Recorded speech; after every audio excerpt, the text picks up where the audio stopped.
Hello everyone at New Relationship Trust. My name is Joel LaRuzic. Many of you know me. Most of you have probably talked to me on the phone. So I'm just doing a little video today to update you all on a new backup procedure that's going to be taking effect and New Relationship Trust there.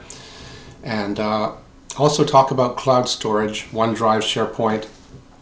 And we want to make sure you understand the difference between the two and how we're backing them up, because of course that's important. And how we do that, we want to make sure your data is protected in the case in all kinds of different scenarios. So right now we're going to talk about backup first. So right now you guys are using a program called Carbonite, and that program works by installing an agent on your computer, and it backs up the files on your computer to the cloud. Carbonite's good for a lot of things, but one thing it's not good at is backing up cloud files like OneDrive or SharePoint.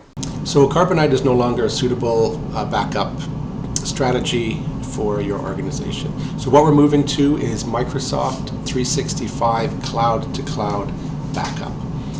So what that means is that there's no agent to install on your computer. It happens all in the background, cloud to cloud. And what it gives us that we need is what's called an immutable point-in-time backup. That's what every organization needs to protect itself these days. It's immutable in that it's unchangeable.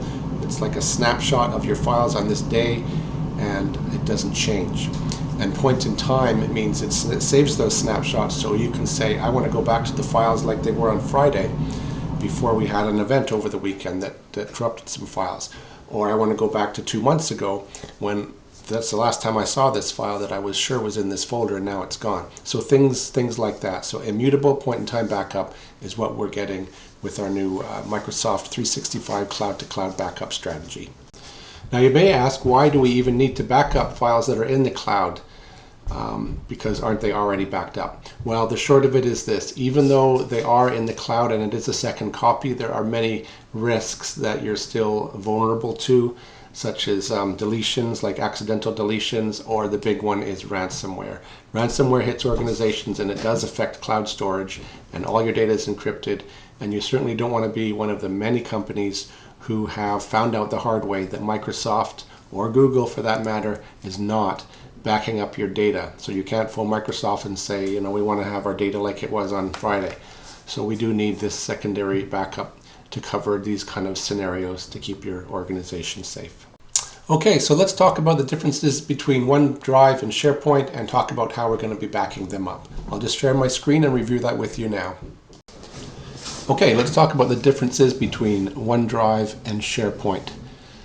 So OneDrive has this icon here. I'm sure you're very familiar with it. It's got the blue icon.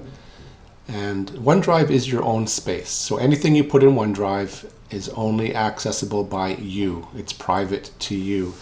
Unless, of course, you share it out. And when that happens, you get this little icon, this little man here to the right of the cloud, which means that you've shared that out to somebody.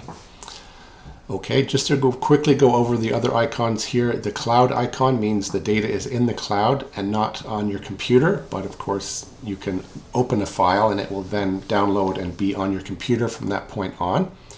The green check mark means everything in this folder is on your computer, and the little recycling deal there means it's in progress syncing right now. Okay, so those are what that means.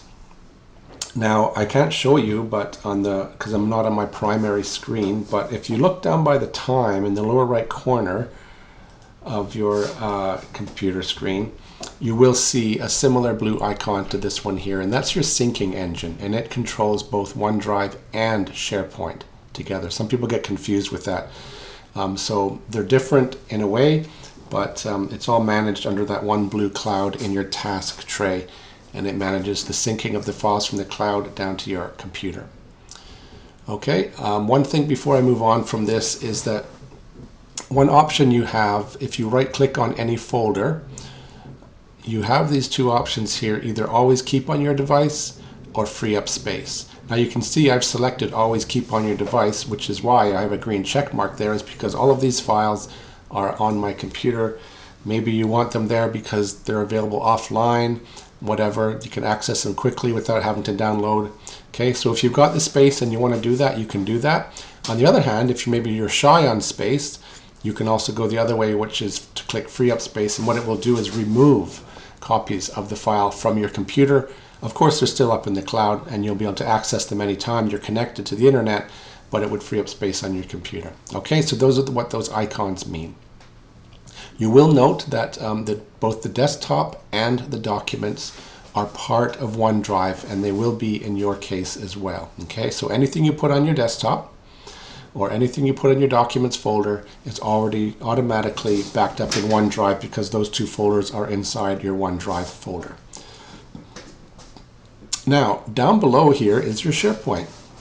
You can see the icon is different. It's basically two buildings together. It represents your organization, and that's exactly what it is. It's your organization's data store.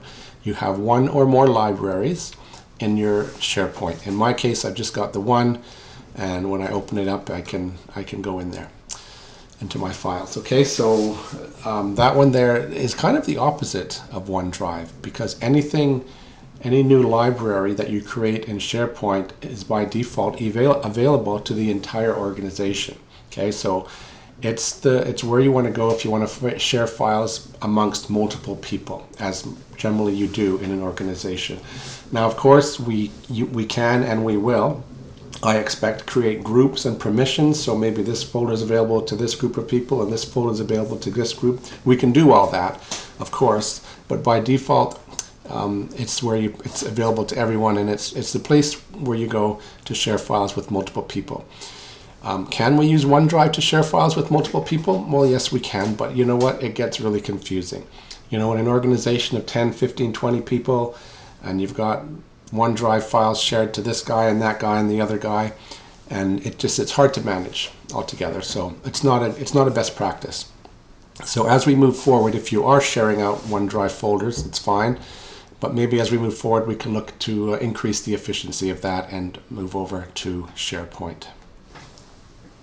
Okay, let's just hit a couple more best practices here that we can think about as we're storing files on our computer. Now, one thing we want to keep in mind is that the cost of the backup that we're talking about is based on volume.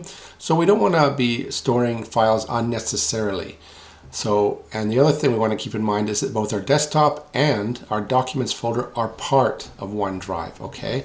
So that's automatic, that's kind of built into your Windows. Anything you put on your desktop folder here on your desktop, or anything you put in your documents folder, is automatically part of OneDrive, and therefore will be backed up. So what does that mean? Well, we don't want to be storing unnecessary files or putting unnecessary files on our desktop or documents. So if it's not business related and if it's not important, it shouldn't be on those two folders. So just keep that in mind. We'll keep an eye on it too, and if we see that your data for your OneDrive is creeping up above 10 gigs or so, then we'll probably let you know. If it's valid, that's fine. But just historically, sometimes people tend to forget about it, and then they store all kinds of junk on their desktop, and before you know it, you've got 80 gigs on there. So we'll keep an eye on that, but just keep that in mind, that that's a best practice, that we use those folders sparingly for important data only. Excellent. So very good. Thank you so much for your attention today. So just to highlight hit the high points, we're moving away from Carbonite. We're going forward with Microsoft Cloud to Cloud Backup Strategy. We're going to be using OneDrive and SharePoint, and those are the ones that will be backed up. Your OneDrive includes your desktop and your document. So we want to use those folders for important files only. And we're going to be setting this up in the next week or so. So you'll get an email, and I'd like each of you to book a few minutes with me. We're going to need to uninstall Carbonite and make sure that's uninstalled properly, and also make sure your OneDrive's configured properly for this backup. And I can answer any questions you have also, if you have any, after watching this video. But we wanted to just make this video available. I found that many people get OneDrive and SharePoint mixed up and don't understand the difference, so I hope that's at least somewhat resolved. And I also find that people let their desktops clutter, and that can add expense to the organization that's unnecessary. So keep those things in mind. Again, thank you for your attention, and we'll be talking to you soon.